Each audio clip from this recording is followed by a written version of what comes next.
que a música funciona como uma elevadora dos nossos sentimentos, ela nos ajuda na nossa elevação, inclusive a espiritual, isso é inegável. Mas ela também tem o poder de abaixar então as nossas vibrações, dependendo, é claro, do tipo da música que a gente ouve.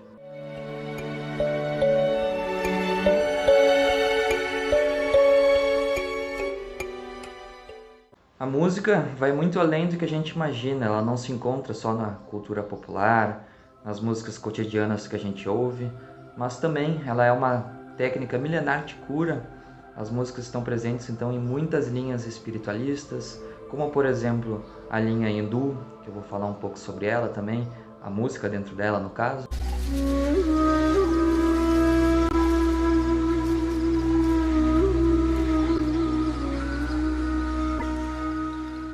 Tem a linha da Sagrada Umbanda, que também utilizam das músicas sagradas, de pontos, né, os pontos que eles chamam de ponto de Umbanda, também através de forma de música. Filho de Umbanda, minha fé é o que me guia nos caminhos de Aruanda, sob a paz de Oxalá. Tem mantras que são recitados através da música, que também influenciam na nossa psique, além de várias outras linhas, então, que também usam e utilizam da música. Inclusive, tem a musicoterapia, né? Que é uma técnica terapêutica utilizada, então, para tratamentos de vários tipos de doenças, principalmente aquelas cognitivas, ou mesmo relacionado à nossa psique, à nossa autodescoberta. As músicas também são um diapasão para isso, são uma maneira de expressarmos as nossas emoções, mas também através das músicas mais sagradas e elevadas ao alto, é uma maneira de elevar e nos sublimar e nos levar a estados alterados de consciência muito superiores do que a gente se encontra no dia a dia, né? Então a música tem esse poder.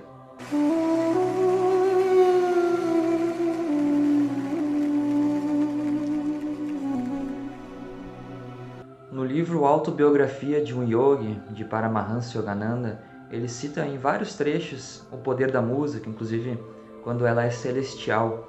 E eu trouxe aqui um trecho no qual ele fala sobre a música, e o trecho diz: o Samaveda contém os mais antigos escritos do mundo sobre ciência musical. Na Índia consideram-se música, pintura, entre outras artes, como artes divinas. A música hindu é uma arte subjetiva, espiritual, individualista, cujo fim não é o brilho sinfônico, mas a harmonia pessoal com a alma cósmica. Todos os cantos famosos da Índia foram compostos por devotos da divindade. Então, quando a música está sendo elevada, ou está com uma inspiração divina, quando aquela pessoa que está canalizando ou que está construindo, né, aquela composição, está com uma inspiração elevada, está trazendo, através da sua inspiração, aquela música celestial, essas músicas sim têm um poder curativo, e muitas vezes até o poder curativo pessoal, né? Por isso que também é importante nós cantarmos, nós dançarmos. A música sim é um diapasão para a nossa elevação espiritual. E é exatamente isso que o mentor Emmanuel de Chico Xavier trouxe no livro O Consolador, falando e explicando sobre o poder da música. E o poder também dos artistas, né? Nos quais estão conectados com a divindade, ou com um eu superior, ou mesmo com as questões mais sublimes que geram a nossa vida, com um arquétipo, inclusive, né? Passando ali a sabedoria, passando o arquétipo do artista, entre outros arquétipos. Quando ele está conectado, então, com algo superior, essa música, sim, pode se tornar uma música divina, né? E muitas vezes, sim, tá influenciada, inclusive, pelos benfeitores, né? Justamente por conta de vibração, visto que semelhante atrai semelhante. No momento que estamos elevados, e no momento que tem uma pessoa que é ligada às artes e está compondo, por exemplo, uma música com uma alta vibração, também ali estão os mentores para auxiliar, né, naquela música, inclusive para que a música venha à sociedade, para que auxilie em curas. E ali então Emmanuel esclarece, no qual foi feita a pergunta: todo artista pode ser também um missionário de Deus? E a resposta de Emmanuel foi: os artistas, como os chamados sábios do mundo, podem enveredar igualmente pelas cristalizações do convencionalismo terrestre, quando nos seus corações não palpite a chama dos ideais divinos, mas, na maioria das vezes, têm sido grandes missionários das ideias sob a égide do Senhor, e todos os departamentos da atividade que lhes é próprios como a literatura, a música, a pintura, a plástica, etc.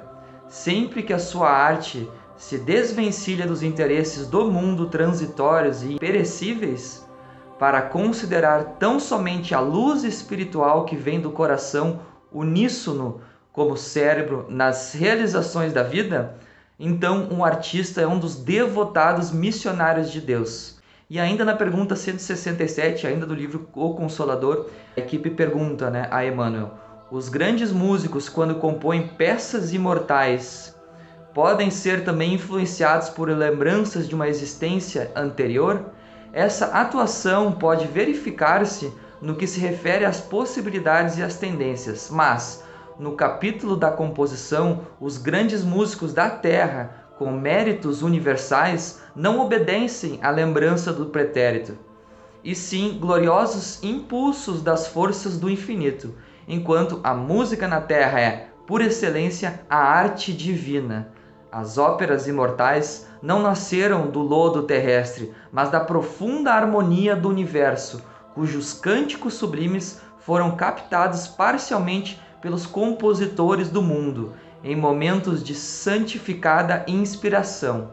Apenas desse modo podereis compreender a sagrada influência que a música nobre opera nas almas, arrebatando-as, em quaisquer ocasião, as ideias indecisas da terra para as vibrações do íntimo com o infinito.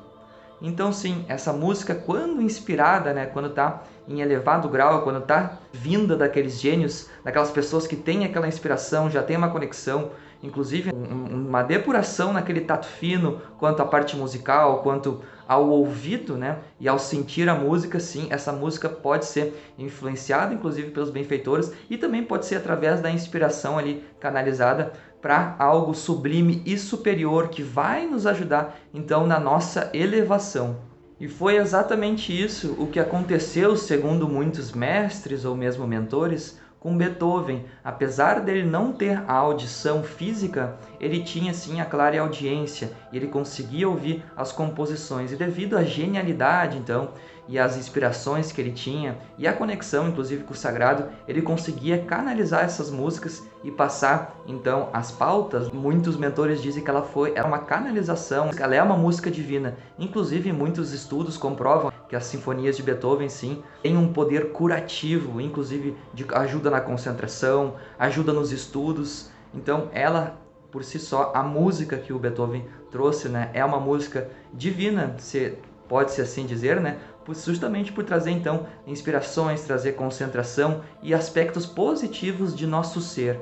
Mas a música também é uma prática milenar, ela é muito antiga, vem de antes de Cristo. Civilizações antigas como Grécia, Egito, Índia, China já tinham então ciência do valor terapêutico de ambas, a ponto de os enfermos serem tratados em templos e não em hospitais. Então sim, eles tinham consciência de que a música trazia benefícios à humanidade, claro, as músicas quando associadas a um padrão elevado de vibração. E essas músicas com padrões elevados de vibração também pode-se ver além da cultura hindu, que estou dando alguns exemplos, tem muitos exemplos e de várias outras linhas, mas foram alguns que eu trouxe aqui.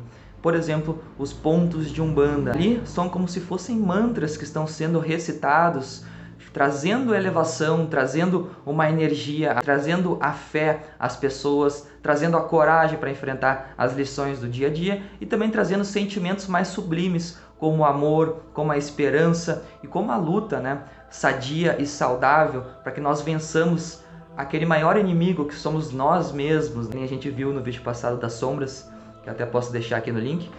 Então a música ela tem um papel fundamental, nos leva então à diversão, a estados mais elevados. Ela é fundamental e para mim, ao meu ver, é um presente divino a música em nossas vidas.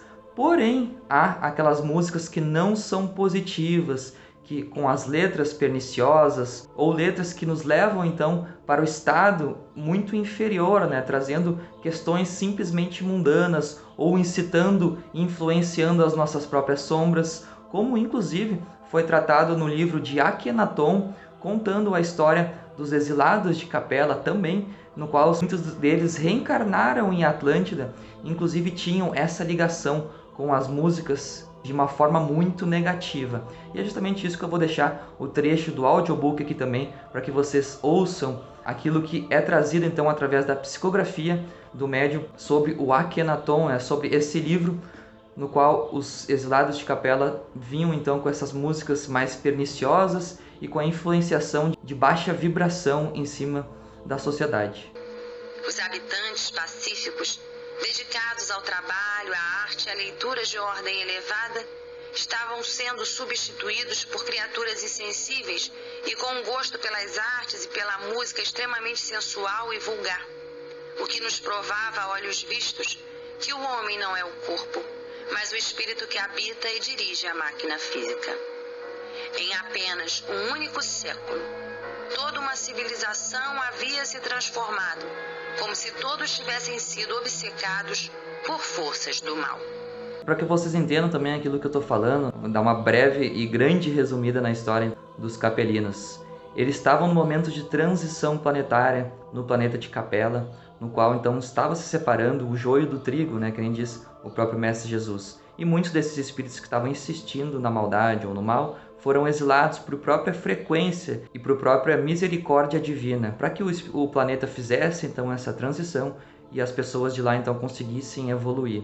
Então muitos desses espíritos acabaram sendo exilados. E é justamente esse momento que a gente está vivendo agora na nossa Terra, através da transição planetária. Nós estamos passando para um novo estágio, para uma nova vibração, elevação de vibração. E também muitos dos mentores confirmam esse exílio que está acontecendo de muitos espíritos que persistem então no mal. Mas o que aconteceu? Os exilados de Capela, muitos deles vieram reencarnar então aqui na Terra. E alguns deles vieram e começaram a reencarnar justamente na época de Atlantis. E lá então eles começaram a utilizar a tecnologia de forma negativa, justamente por conta da baixa nível moral daqueles espíritos que estavam reencarnando. Não estou aqui recriminando nenhuma cultura, nem a cultura brasileira, nem a cultura mundial, Mas também é nítido, e eu não posso me abster de falar essa verdade, que sim, tem músicas que baixam a nossa frequência, que nos incitam às nossas sombras, vão nos levar a estados muito piores, inclusive, do que a gente se encontrava.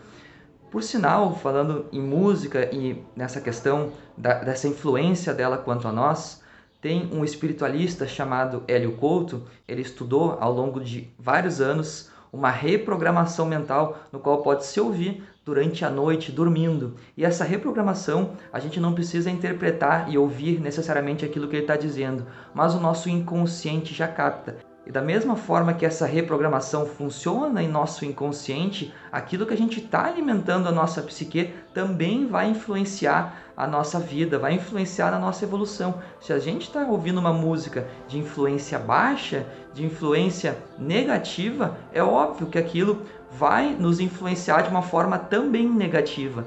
Então por isso que o Mestre Jesus falou tantas vezes, orai e vigiai. Então essa questão do orar e vigiar é muito mais sublime do que a gente imagina. Inclusive, nas músicas que a gente ouve, também é importante que a gente vigie aquilo que a gente esteja alimentando. Assim como o nosso corpo físico precisa do alimento carnal, precisa da nutrição que vem, é claro, da terra, o nosso espírito precisa da nutrição espiritual através de preces, orações, meditação, entre outras práticas espiritualistas. A nossa psique também precisa de alimentação, como boas leituras, as terapias e, claro, também a música influencia de maneira positiva ou negativa. Claro, depende daquilo que a gente escolhe alimentar em nosso interior. Uma curiosidade também que eu não poderia deixar de falar é de uma tribo que fica no centro dos Estados Unidos, no qual o professor e espiritualista Wagner Borges teve uma experiência, e que eu até vou deixar o relato dele aqui, falando sobre essa experiência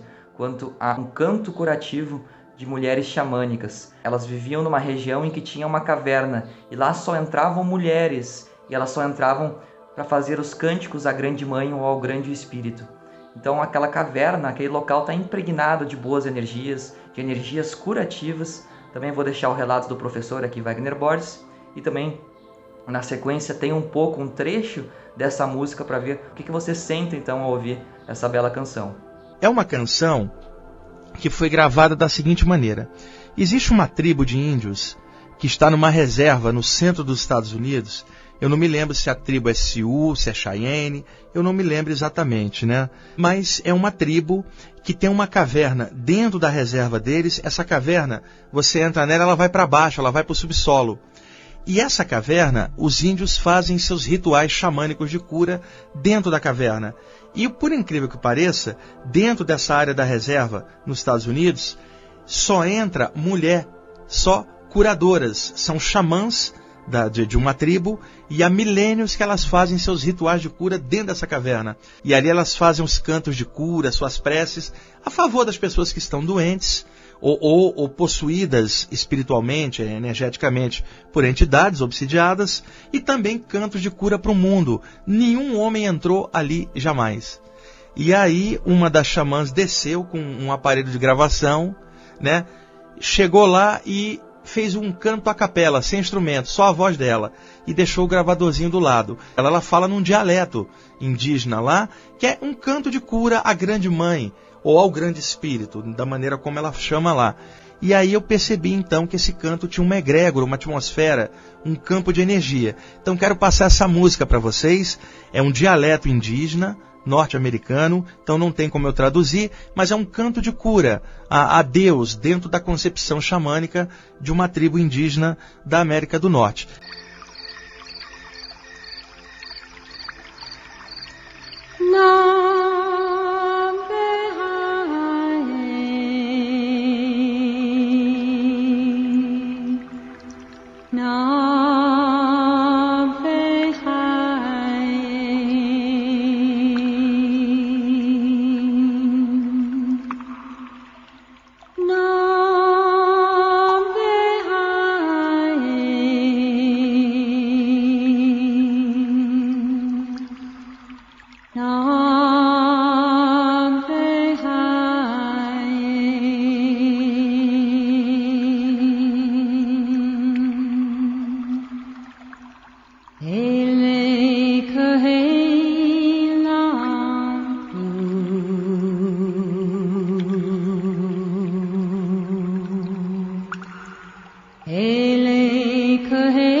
Para finalizar, então, trago uma curiosidade de 2 músicos brasileiros que trouxeram então uma música belíssima, no qual eu gosto bastante, se chama Tocando em Frente, de Almir Sater e Renato Teixeira, no qual eu deixo a própria descrição de Almir Sater falando como foi para desenvolver essa música. Eu fui jantar na casa do Renato Teixeira, sem nenhum instrumento, sem nada. Tinha um violão do filho dele ali, olhando pra gente. Acho que tá faltando uma corda. Aí peguei o violão e comecei a dedilhar. Veio uma melodia muito rápida e o Renato estatelou o olho e começou a escrever uma coisa muito rápida. E naquele intervalo que a esposa dele falava, vem jantar, tá na mesa, fizemos a música e fomos jantar. Aí cheguei em casa e falei, fiz uma música com o Renato Teixeira às pressas. O povo lá de casa falou, então toca a música aí. Aí toquei a música, lembro que falaram assim, olha, essa é uma das melhores músicas que você fez ultimamente, mas ela veio tão rápido, tão sem pensar, então eu não percebi a mensagem da música. Essa música, na verdade, foi um presente que tanto eu quanto o Renato Teixeira recebemos. Então muitos dizem que essa música foi canalizada, inclusive ela está muito associada ao arquétipo do sábio, aquele que olha para o passado e consegue tirar as lições para prosseguir então com muito mais sabedoria, né? Muito mais aterrado, com muito mais experiência de vida para viver os próximos passos e adquirir então novas experiências através do desconhecido. E aqui então eu deixo um trecho dela para vocês. Cada um de nós compõe a sua história e cada ser em si carrega o dom de ser capaz e ser feliz. conhecer as manhas e as manhãs, o sabor das massas e das maçãs. É preciso amor para poder pulsar, é preciso paz para poder sorrir, é preciso a chuva para florir. Ando devagar porque já tive pressa e levo esse sorriso porque já chorei demais. Aqui, onde o rio abraça a floresta e onde as águas beijam as árvores, a gente sente como nunca a presença eterna de Deus e a insignificância do homem, que será enorme se ele não tiver a certeza de que cada ser humano carrega em si o dom de ser capaz de ser feliz. E para complementar também, tinha me esquecido de comentar, eu sempre deixo nos meus vídeos uma musiquinha de fundo, porque eu acredito no poder da música, a mim me auxilia bastante, e é uma outra conotação, é um outro vídeo quando tá com a música de fundo, busco aquelas músicas que estejam de acordo com aquilo que eu tô falando, e realmente elas transformam bastante a percepção daquilo que a gente está falando. Então aí tá mais uma prova de que a música, sim, quando bem elevada, quando colocada de forma correta, é realmente um diapasão para a elevação espiritual também e para a nossa evolução. Vocês têm alguma experiência relacionada à música, uma inspiração mais divina, ou mesmo alguma experiência negativa relacionada à música? Comenta aqui. Se gostou do vídeo, curte ele, compartilha com aquelas pessoas que são queridas a ti, que vão gostar desse conteúdo, ou que gostam de conteúdo também espiritualista e de desenvolvimento, de autoconhecimento. E a gente se vê no próximo vídeo.